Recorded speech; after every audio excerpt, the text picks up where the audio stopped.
Today I'm going to show you how to make chocolate cornflake cakes using only 2 ingredients. You will need 80 grams of cornflakes and 200 grams of chocolate. I used milk, but you can use dark.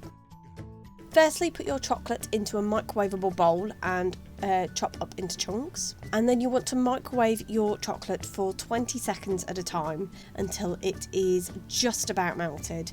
And then stirring and stirring and stirring will melt the rest of the chocolate. Then simply add this to your cornflakes and just give it a really good stir. You'll think that it's not enough chocolate to coat the cornflakes. It is. You just really need to give it a really good stir.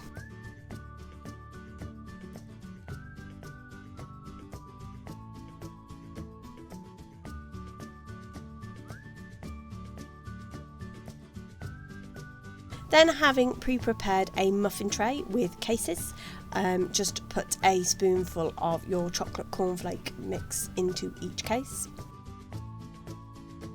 And then allow to set.